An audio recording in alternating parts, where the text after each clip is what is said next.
once you know what your vision is, then we just have to figure out how to make that vision come to pass. So, for instance, if you want a retirement that's enjoyable, well, we have to figure out what activities do you enjoy. And the way we do that is we look at retirement as a time of opportunity, and what are those opportunities?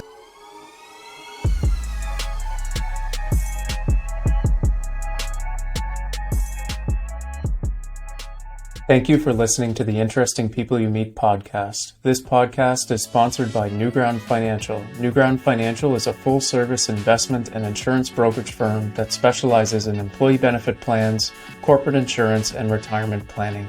Newground Financial serves the provinces of Nova Scotia, New Brunswick, PEI, Ontario, and Alberta. Find out more at newgroundfinancial.com. Thank you for liking, sharing, and commenting on the Interesting People You Meet podcast across all of your favorite listening platforms, including Apple Podcasts, Spotify, and YouTube. By doing so, you are ensuring that more great people just like you have the opportunity to hear from our guests. Thank you, and enjoy the show. And welcome to episode 44 of the Interesting People You Meet. We have my co-host Nathan Dover, myself, Nick Mombourquette, and our guest, Gary Poier. Gary is the principal owner and founder of Aspire Personal Achievement, Inc. Gary graduated from the University of Saskatchewan in 1986 and entered the financial services industry with Canada Trust as an assistant branch manager. In 1998, he began a 7-year career with the Investors Group in Winnipeg as a financial consultant, during which time he attained his certified financial planner designation in 2004. Gary and his wife, Darlene, then headed west to Calgary in 2006, where he became an investment and retirement planner with RBC Wealth Management. At the end of 2013, Gary left the financial services industry to create Aspire Personal Achievement, Inc. Gary is also an author, and we'll talk a little bit about his book today, which is really interesting, and we won't give it all away, but we'll definitely maybe dig into a couple of chapter titles or subjects and whatnot. Gary, we encourage you to pick up his book, which we can share more later on. Welcome to the podcast, Gary. Well, thank you very much. Happy to be here. Of course. Well, we just mentioned the book, so why don't we dive right into it? So the book title is Making Retirement Easy, or Making Retiring Easy. Can you share the inspiration behind it and, the journey that led you to write it? Sure. Well, as you mentioned, I was a certified financial planner for many years, and I found that a lot of my clients, when we talked about what their plans were for retirement, they didn't have any plans. All they knew for sure was that they needed to save for retirement, but when they really thought about what they planned to do, they didn't have any real plans. So I started to investigate how to help them, because I wasn't really sure how to help them at one point. And that kind of took me into a personal growth industry journey. And I found some principles, some life principles that I could apply to my own life, found I could apply them to retirement planning. And one thing led to another. I left RBC and I created a workshop to help people create a vision and a retirement life plan. And that eventually led to my book, Make Retiring Easy.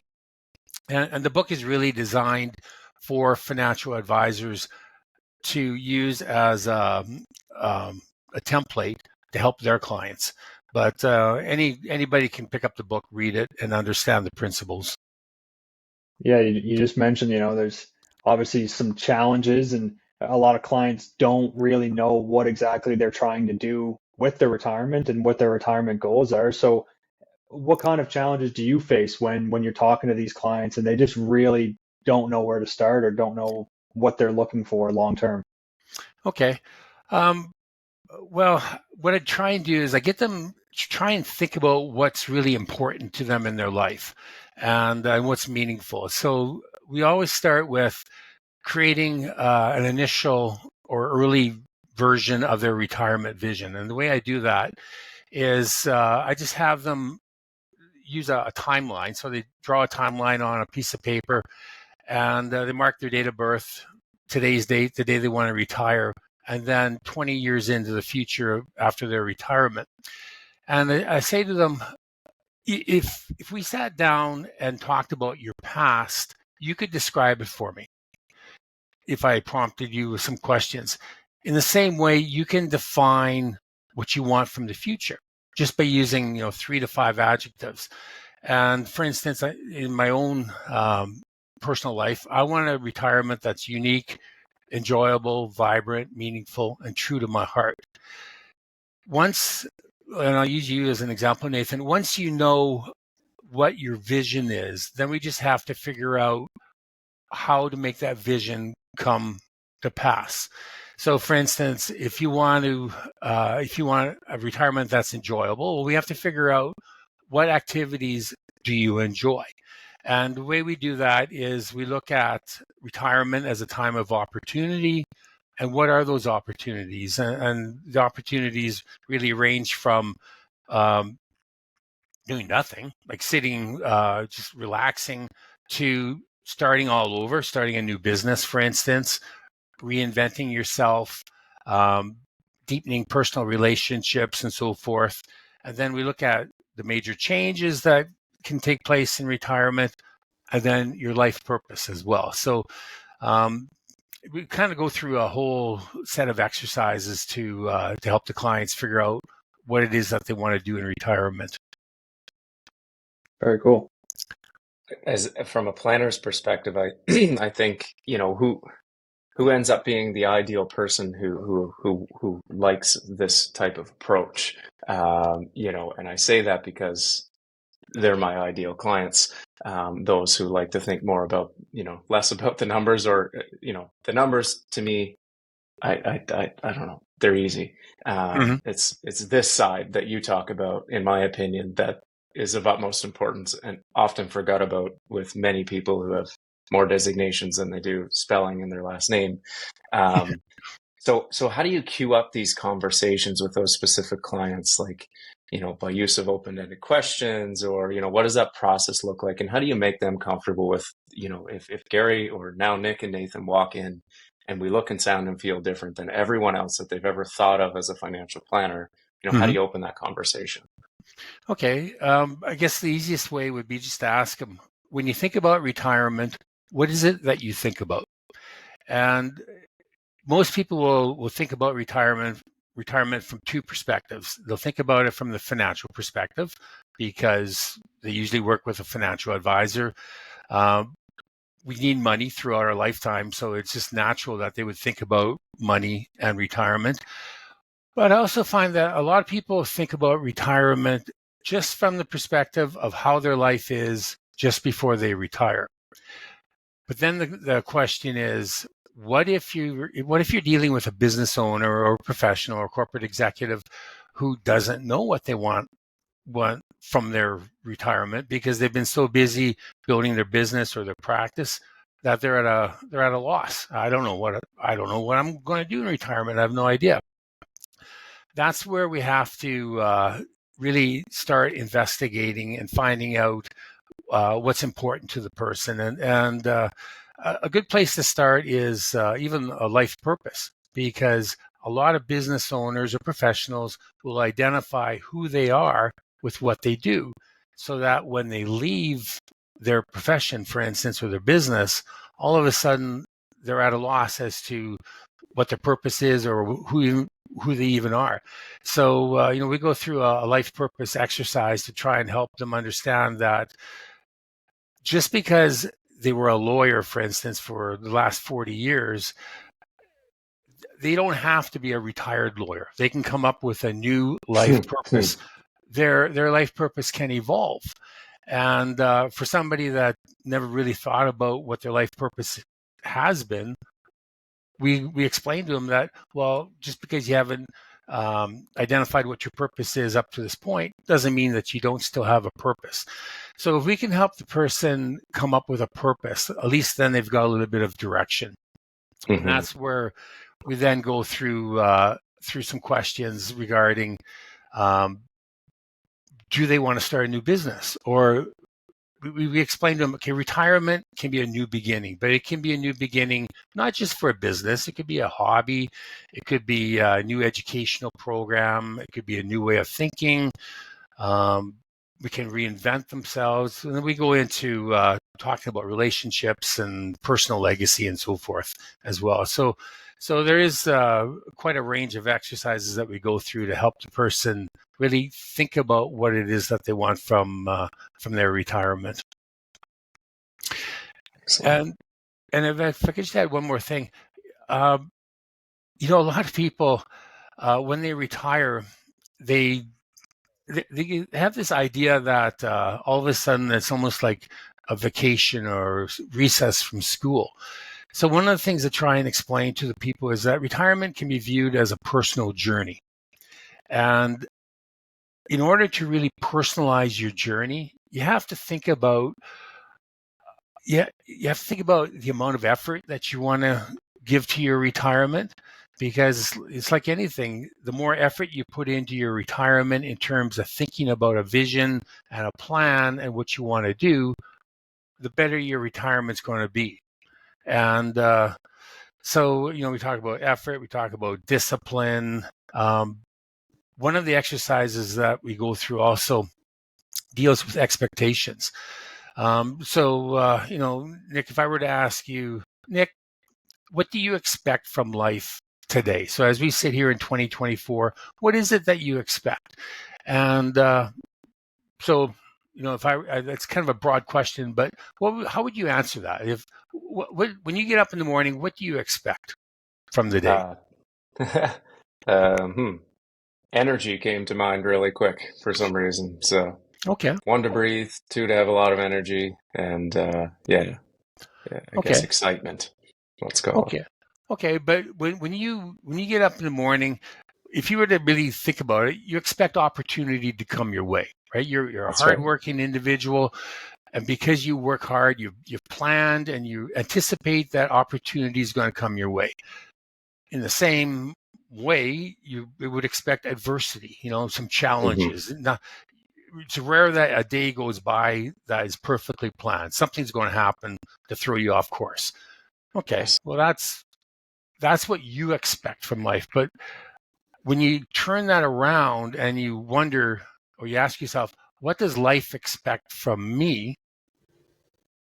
And that's kind of that question really throws people because they don't know how to interpret life. So, but if you were to interpret life as it can be, God or your creator, it could be your own conscience, it could be your boss, it could be your spouse. Somebody's expecting something from you, but what do you think they expect from you? To be the best you can. Exactly. Okay. Yeah. So on the one hand, what do you expect from life? Opportunity, and adversity is going to come your way. What does life expect from you? To be your best, right? To take advantage of opportunity, to meet the challenges head on, to do your very best. When you retire, how do those expectations change? Like, would you expect anything less from life than you did when you were still working? You would still expect opportunity, challenges, because that's what life is. It's opportunity and challenges. Whether you're still working or whether you're retired, whether you're 60, 70, 80, 90, that doesn't change. But when you retire, what do you think, or what do you believe life expects from you? And most people, for some reason, they don't think that life expects them to do their best anymore. So what do? When they've got a project to do, let's say they're renovating their kitchen. Well, now I've got all this time. I'll take 6 months to do the renovating, when if they were working, it would have taken them 6 weeks. When they take longer to do something, they're putting in less effort, more or less. They're being less productive. So do they really want to operate like that? Because if they operate like that, there's an opportunity cost. What else are they missing that maybe they would enjoy? So that's kind of a long-winded answer, but in addition to talking about new beginnings, reinventing yourself, deepening personal relationships, personal growth, creating your personal legacy, what else do you enjoy? What have you enjoyed in the past that maybe you don't do anymore? And what do you love to do? And we go through a number of different exercises. So that's kind of a long-winded answer to your question, but um, those are the I think opportunity side. I think that's a great framework, though, a great way to think about it. I'm sitting here going, oh, I never thought to explain retirement like that, but it is life. And I can think of many examples close to me, and either through clients who've retired and kind of lose that purpose. And I was aware of that. Your framework there, I think, might hit home with a lot. So that's really neat. One of the things I noticed in one of the chapters of your book. So just a line that I pulled out of your book was, your retirement is offering you a world of potential. Do you want to riff on that for a little bit? I know you kind of just talked about it, but like, Yeah, can we go down that road? yeah, absolutely. Um, a lot of people they don't look at retirement as offering them as a world of potential, because they tend to think about retirement from their own perspective, meaning from their own life experiences. And, that's kind of a natural thing to do, because, we all live in our own little world. And so we look at life from what's happened to us in our life, or we look at our life from what's happened with, from our brothers and our sisters, or our friends, or our parents. In order to really understand that retirement is offering you a world of potential, you have to be willing to go past your comfort zone. So one of the things I ask people is, in the past, tell me about an opportunity that you took advantage of, that you're happy that you took advantage of it, that it worked out well.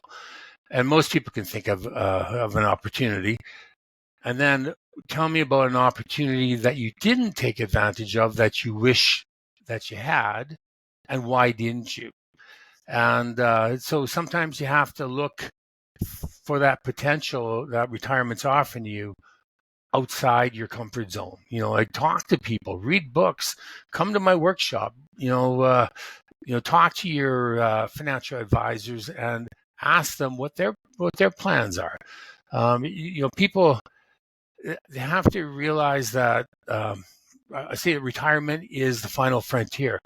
If they really want to live a really good life, you gotta do some investigating. Asking people, what do you do how do you use your time? When you retire, and be proactive, I guess. So, but yeah, retirement, just like life generally, it offers you a lot of potential if you're willing to seek it out.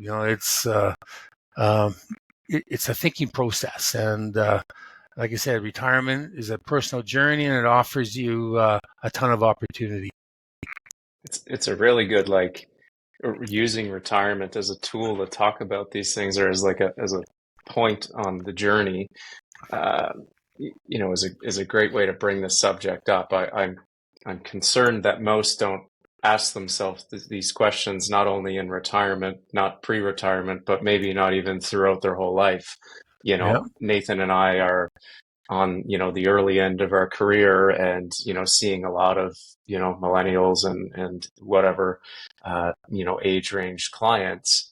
How do we get them to change their perception? I won't speak so much for you, Nathan, but I know this to be true, that we are on a growth path as well, and love to read and Mhm. grow and that type of thing. How do you make this contagious, so we don't have to wait until we're 60 or 65 to explore these questions, which can not only help us in retirement, but before we get there? Yeah. Um, I guess you have to try and get people to paint a picture in their own head, like create a vision. And I know you guys probably do a lot of estate planning. So when you talk to a client about estate planning, about wills, powers of attorney, personal directives, you get them to think about what might happen. When it comes to retirement planning, it's kind of like the same process. You have to use a timeline and say, okay, I'll use Nathan as your client, Nick. Nathan, here we are. You're 35 years of age. In 20 years, you're going to be 55. What do you want those 20 years to be like? And sometimes I say, pretend you're age 55 and you're looking back over the past 20 years. What is it that you want to have accomplished or seen happen? And it's really trying to get people to visualize what it is that they want and realize that it's not carved in stone. So if they tell you things that they want and then they decide, what, I really don't want those things, that's okay. But they need some direction. And one of the things that one of the questions I ask people is, Nick, if you and I were to have coffee in 3 years from today, what has to happen in your life for you to be able to say, Gary, I just had the best 3 years of my life? Mm-hmm. Okay, so you can then extend that to 10 years. What do you want to happen in the next 10 years? Nathan, what has to happen in those 10 years? And if Nathan says, well, Gary, I need to make more money. I need to pay off all my debt. Okay, well, Nathan, is your current career going to allow you to do that? Or do you need to get more education, change companies? What do you need to do in order to make that happen? But the important thing is to have personal goals, just like financial goals. You have to have life goals. What do you want? This is your life. Don't be influenced by other people, especially your parents, because my parents, God love them, but they were very dominating, I guess. Like parents were in the 60s when I was growing up. And my mom got me the job with Canada Trust. When I was in university, I never thought I'd ever go into banking. That was the furthest thing from my mind. But once I got into Canada Trust, I started in Regina, then they transferred me to Winnipeg, and then you get on that conveyor belt, and it's really hard to get off. And then I went to Investors Group, and then we came to Calgary and RBC, and all of a sudden, one day it hit me. I don't like to talk about investments and mutual funds. I like talking about retirement planning, teaching people. I should have probably been a teacher. But so getting back to your original question, get the people questioning themselves. Am I happy with my career? Am I happy doing what I'm like, where the direction I'm heading? Because if I'm not happy, now's the time to stop and make some changes, because you can't get those years back. And another way to do it is, Nathan, if you're 35 years of age today, you're going to be 55 in 20 years. You can't get those 20 years back. And, so like I'm 62. In 20 years, I'm going to be 82. I can't do what I can do today when I'm 82. And somebody who's 55 can't necessarily do what they can do physically when they're 35 either. So you have to ask a lot of what if questions as well, and just make the person realize where they're going to be in 10 years, 20 years, 30 years. Does that make sense? You bet. Okay. Love it. That's good. We just like to let you go, man, and you're doing great. Yeah. Well, lots. Yeah. No, I get kind of passionate about this, and that's good. We like to learn. Yeah. Well, I was just saying, I'm sure that, every person you talk to, or at least most people, have some sort of an idea of what retirement is going to look like for them, or hopefully anyway. But there's also a lot of misconceptions with that. So what are some common misconceptions that maybe you see throughout your work when you talk to clients? Misconceptions about retirement, I should clarify. Okay. Yeah, that's a great question. I'm glad you asked that, because I found over the years, a lot of financial advisors will say to their clients, don't worry about what you're going to do in retirement. When you retire, you can figure that out. And I take the opposite view. I think retirement brings with it a sense of urgency. I believe that when you retire, and even before you retire, you should know exactly what you're going to do on your very first day of retirement, what you want to accomplish over the first 3-5 years. And the reason for that is we don't know how long we're going to live. We don't know how long our spouses are going to live. We don't know how long our health is going to hold out, how long our spouse's health or our partner's health is going to hold out. So hit the ground running, because if you don't know what you want to do, and you say, well, I'm going to take a couple of years to figure out what it is I want to do, those 2 years turn into 3 years, 5 years, 10 years, because what do? We procrastinate, right? And one of the easiest things to do, and you probably can relate this being business owners, one of the easiest things to do is to slack off. I mean, if you don't have a boss keeping you on track and you're a business owner, it's easy to turn TV on or to go for a walk and stuff like that. And in retirement, it's easy to get into habits where you go to the mall and you walk around and you meet your buddies at McDonald's for coffee, stuff like that. You can't allow yourself to do that. And the reason for that is years go by quick, and you can't get that lost time back. So one of the fallacies, I guess, is that figure it out when you retire, figure it out before you retire, and I guess don't assume that your partner, your spouse, wants to do the same thing as you, because it's not always the case.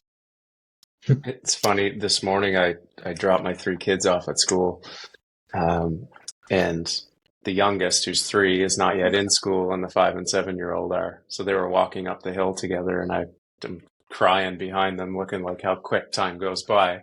And I said, look at this, like your youngest brother, he's going to go to school with you next year. And the principal of the school was there and looked at me and goes, it goes by quick. And I've heard that a million times, having a 3, 5, and 7-year-old at this point. Yeah. And it's interesting how almost a high proportion of the people who do retire have children. And I'm sure if they met me today would say, it goes by quick. It's interesting that they don't change that mindset in retirement to go, here's another 20, 30 years. And man, it's going to go just as fast as your kids did. That's kind of neat. Maybe I'll use that as an analogy now, or a metaphor.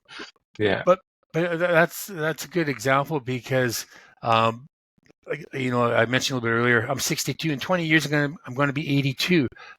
Right. There's a window of opportunity that closes for everybody in retirement, where you can't do physically what you used to be able to do, or travel is a good one. I mean, when you're in your 60s and early 70s, you're going to travel, but when you're in your late 70s and into your 80s, you can't travel like you can when you're younger. So, and that's just one example, but I think a lot of people have this belief that retirement it's like a big holiday, and you should still want to be productive in retirement, because otherwise, what's the point, I guess? Yeah. But you shared a quote in your book by Oliver Wendell Holmes. It says, many people die with their music still in them. Why is this so? Too often it's because they're always getting ready to live before they know it. Time runs out. It's pretty powerful. Yeah, exactly. I mean, and that goes back to like a personal legacy. A lot of financial advisors, a lot of clients, they want to leave a financial legacy because they want to be remembered somehow by their kids, or they just want to help out with their grandchildren with university or buying a house. I think a personal legacy is even a better legacy to leave, because you're leaving your life story behind. Things that you've learned, things that you've accomplished. If you can record your own story, whether it's a video or recording or handwritten, generations from now will read your story and be amazed the same way we are when we read about, Ben Franklin or, one of the Canadian prime ministers. Like the world will be so different in 100 years from now, just like it was different 100 years ago. Like, why not leave a personal legacy? That legacy is super important. I think, I'm in the middle of right now the Family Enterprise Advising course, the FEA, and a lot of that is talking about legacy from Gen 1, 2, 3, and 4 as it pertains to family businesses. And it's just opened my eyes so much of like the lack thereof, that type of conversation with the family and passing down values and that type of thing. It's Yeah. really made me reflect on sort of the importance of it. And I'm reading and continue to read Meditations by Marcus Aurelius, which was his journal, which has Hmm. become this like, very popular book for years and years. Yeah. And he didn't even know it at the time. He was just jotting notes about life. So I think the importance of personal reflection and keeping that around can pay dividends for the generations to follow, for sure. It's Yeah. important. Yeah, the thing is, we undervalue our own life and our own life Yeah. experiences so much, and when I think back to my great grandparents, for instance, I know nothing about them. Yeah. I'm sure they came over from Europe on a boat, and they went through all kinds of trials and tribulations. I would love to have known about those. Mm. I learned more about my own dad after he died than I knew about him when he was living, and I Wow. learned that from my mom. But Hmm. I kick myself now. Why didn't I think to ask my dad about his life? Yeah. Because I was younger, right? I was, in my 20s, my 30s, my 40s. I had my own life to lead. Mm. But if my dad had taken the time to write down things that he thought were important, I'd love to read them today. Yeah. But I can't because they don't exist. What's a success story that you could share with us, and how, your planning has helped change someone's life, I guess? Well, actually, I can give you a couple of different examples. One's a business owner, husband, wife. They own a business north of Calgary, and they attended one of my seminars a few years back, and they were very business focused, building a business. And afterwards, I got an email from their financial advisors saying that they restructured their whole life. They restructured their business. They bought a home in Florida because they wanted to spend more time down there with their family, and so they just really they attended my workshop, and it really got them thinking about what was important for them in life, and the legacy they wanted to lead. And another case was a husband and wife attended my workshop, and within a year of attending that particular workshop, between the two of them, they lost 150 pounds because they realized that if they didn't make some health related changes in their own life, they weren't going to have a retirement, or they weren't going to live very long, or they weren't going to be able to do the things that really really wanted to do. So they lost a lot of weight. So I guess those are the two best ones that come to mind. But just getting people to think about what's important about their life, and I forget who I think it may be Henry Ford said, thinking is hard. That's why so few people do it. Hmm. And, I don't know if you've ever heard of John C. Maxwell. He wrote a book where he came up with 11 different ways that people can think. And, it's what makes us different from a lot of other animals, but we tend not to use our ability to think. So I try and get people to think, and so We love John. I had to lean over and grab one of his books here right oh, behind me. So, okay, yeah. yeah, big fan for sure. Nathan, any other thoughts, Yeah, I questions? mean we're getting close to time here. I guess I'm curious, Gary, like what's next for you now? Like, is there any upcoming projects you got on the go, or what are you excited about in the next little bit? Well, actually, I'm about to start my speaking engagement. I'll be speaking at the Advocate Pacific School out in Kelowna, beginning on May 26th. So I'm looking forward to that, where I'll be able to share my message with a lot of financial advisors there. I've just written 6 45-minute speeches that are geared toward clients. So any financial advisors that want to have a client appreciation lunch, for instance, can have me drop by and talk to their clients about retirement planning or retirement life planning. And at some point, hopefully by the end of this year, I'll have an online course where people can log on from anywhere in the world and go through my my material as well. So lots of good things, and I'm pretty excited about 2024. That's awesome. Congratulations. And where can people find you if they're looking for you? Your website, your socials, where can they get at you? Okay, my website is makeretiringeasy.com, which is the title of my book, Make Retiring Easy. So that's the easiest way. My book can be purchased off of Amazon. So if you either Google Make Retiring Easy or Gary Poier when you're on Amazon, my book will come up. It's $19.99 Canadian. And I can be reached at gary@aspirepersonalachievement.com. Aspire Personal Achievement was my original website. It's going to turn into my holding company. So makeretiringeasy.com is my current website.